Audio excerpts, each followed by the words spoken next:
شیخ، میرا ایک سوال ہے جس کا جواب تو بہت ایسا ملا ہے، لیکن اس پہ میں متفق نہیں ہوں۔ میرا دل متفق نہیں ہے اس جواب پہ۔ میرا دل نہیں مانتا کہ یہ جواب شاید صحیح ہو۔ اس کے لیے وہ سوال آپ سے کر رہے ہیں ہم۔ اس کا تھوڑا جواب دیجیے گا بہترین سے، اور حدیث کے ساتھ ہو سکے تو، یا شارٹ کٹ میں ہی ہو۔ میرا سوال یہ ہے کہ جیسے کوئی آدمی حج کرنے جاتا ہے تو سننے میں آتا ہے کہ اس کا سارا گناہ معاف ہو جاتا ہے۔ جو آدمی ایک بار حج کر لیتا ہے اس کا سارا گناہ معاف ہو جاتا ہے۔ اللہ پاک اس کو، جیسے ماں کے پیٹ سے جو بچہ پیدا ہوتا ہے ویسا گناہ سے وہ پاک ہو جاتا ہے جو ایک بار حج کر لیتا ہے۔ تو میرا کہنے کا مطلب یہ ہے کہ اللہ تعالیٰ مطلب سارا گناہ کو جو ہے معاف کر دیتا ہے۔ جیسے مان لیجئے کہ اگر کسی کا وہ حق مارا ہے، وہ بندہ ابھی کسی کا وہ حق مار لیا، کسی کے ساتھ غداری کر لیا، اور بہت ایسا گناہ کیا، وہ بہت ایسا گناہ، اور وہ اپنی پوری زندگی جو ہے نا گناہ میں مطلب مان لیجئے بتایا۔ کسی کا حق مارا، کسی کے ساتھ غداری کیا، کسی کے ساتھ وشواس گھات کیا، کسی کا وعدہ خلافی کیا، مطلب دوسرے کا حق وہ مارا، اور پھر بھی جا کر وہ بندہ حج کر لے، تو کیا اللہ پاک اس کا سارا گناہ معاف کر دے گا؟ میرا یہ سوال ہے۔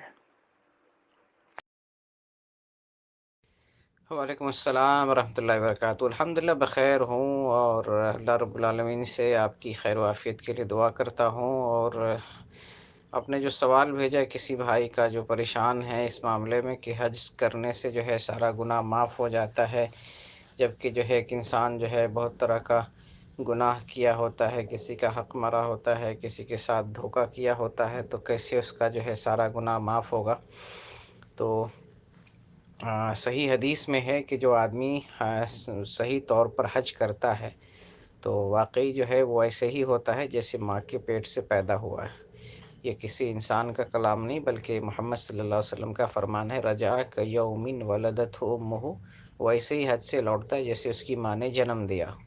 تو یہ محمد صلی اللہ علیہ وسلم کا کلام ہے، اور اس کلام پر ہمیں یقین ہے، یہ کلام سچ ہے۔ لیکن جب اس کا حج صحیح ہو، تب حج صحیح ہونے کے لیے ضروری ہے اس کا عقیدہ صحیح ہو، اس کا عمل صحیح ہو، اس نے جو ہے صحیح مال سے حج کیا ہو، اس نے سنت کے مطابق حج کیا ہو، حج کے دوران اس نے گناہ و غلطی نہ کیا ہو۔ یعنی حج کے جو شروط اور آداب ہیں، اور حج کے اندر جو اخلاص چاہیے، وہ ان تمام شروط اور آداب کو ملحوظ رکھتے ہوئے مقبول حج کیا ہے، یعنی مقبول حج، سنت کے مطابق حج کیا ہے، تو اس کا سارا گناہ معاف ہو جائے گا۔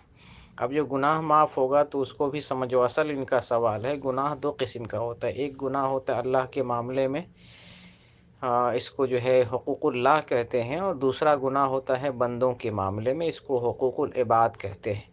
تو حج کرنے سے جو گناہ معاف ہوتا ہے وہ صرف اللہ کے معاملے میں جو گناہ کیا ہوتا ہے اللہ اس گناہ کو معاف کرتا ہے، وہ بھی اس وقت جب اس نے مقبول حج کیا ہے، سنت کے مطابق حج کیا ہے، تب اللہ تعالیٰ اپنے معاملے میں جو گناہ اس بندے نے کیا تھا سارے گناہ کو معاف کر دیتا ہے۔ لیکن اگر وہ بندہ جو ہے لوگوں کے معاملات میں غلطی کیا ہے، حقوق العباد میں اگر اس نے غلطی کیا ہے، تو پھر اللہ تعالیٰ اس کو جو ہے معاف نہیں کرے گا۔ حقوق العباد کو اسی وقت معاف کرے گا جب بندوں کا حق لوٹائے گا، جس کا دل توڑا ہے اس سے معافی مانگے گا، جس کا پیسہ لیا ہے اس کا پیسہ لوٹائے گا، جس کی زمین غصب کیا اس کی زمین واپس کر دے گا۔ حقوق العباد میں جب تک بندوں کے حق نہیں لوٹائے گا وہ معاف نہیں ہوگا۔ یہی وجہ ہے کہ محمد صلی اللہ علیہ وسلم جو ہے جب کسی کا جنازہ پڑھاتے تھے تو آپ پوچھتے تھے کہ اس بندے پر کسی کا حق ہے کہ نہیں۔ اگر معلوم ہوتا کہ کسی کا حق اس کے اوپر ہے تو پھر آپ اس کا جنازہ نہیں پڑھاتے تھے، آپ کہتے تھے کہ ٹھیک ہے تم لوگ پڑھ لو، میں نہیں پڑھاتا۔ تو حقوق العباد معاف نہیں ہوتا۔ اور بہت مشہور حدیث ہے صحیح مسلم میں کہ ایک آدمی آئے گا، اس نے حج کیا ہوگا، عمرہ کیا ہوگا، زکوٰۃ دیا ہوگا، نماز پڑھا ہوگا، لیکن جو ہے وہ جو ہے کسی کو گالی دیا ہوگا، کسی کا قتل کیا ہوگا، کسی کا ساتھ دھوکہ کیا ہوگا، تو اللہ تعالیٰ اس کی نیکیوں کو مظلوم کو دے دے گا، اور اگر اس کی نیکیاں ختم ہو جائیں گی تو پھر مظلوم کی غلطیاں اٹھا کر، گناہ اٹھا کر اس ظالم آدمی پر ڈال دے گا، اور اس کو گھسیٹ کر جہنم میں ڈال دیا جائے گا۔ یعنی اس کے اندر نماز، حج، روزہ سب چیز کا جو ہے ذکر ہے، تو نماز پڑھ لے، حج کر لے، زکوٰۃ دے دے، حقوق العباد معاف نہیں ہوتا۔ حقوق العباد بہت اہم ہے، صرف اللہ کے معاملے میں جو آدمی غلطی کیا ہے اللہ تعالیٰ اس کو معاف کرتا ہے۔ امید کہ میرا جواب واضح ہو گیا ہوگا، اور اگر اس بندے کو اطمینان ہو جائے تو جو ہے اس کا جواب مجھ تک ضرور بھیجیں کہ اس کو اطمینان ہوا نہیں، اور اگر جو ہے مزید کوئی شبہ ہو تو آپ جو ہے پھر اس کا شبہ لے کر مجھے بھیجیں۔ جزاکم اللہ خیر۔ ہمیں یہ معلوم نہیں تھا شیخ کہ اللہ کے معاملہ میں کی گئی گناہ اور بندوں کے معاملہ میں کی گئی گناہ میں فرق ہے۔ الحمدللہ آپ بتائے قرآن و حدیث کے روشنی میں کہ حقوق اللہ اور حقوق العباد میں فرق ہے۔ الحمدللہ اس کا علم ہم کو اتنا نہیں تھا شیخ، اور قرآن و حدیث سے ہم کو اتنا علم نہیں ہے، اس کے لیے ہم اس جواب پہ متفق ہے الحمدللہ۔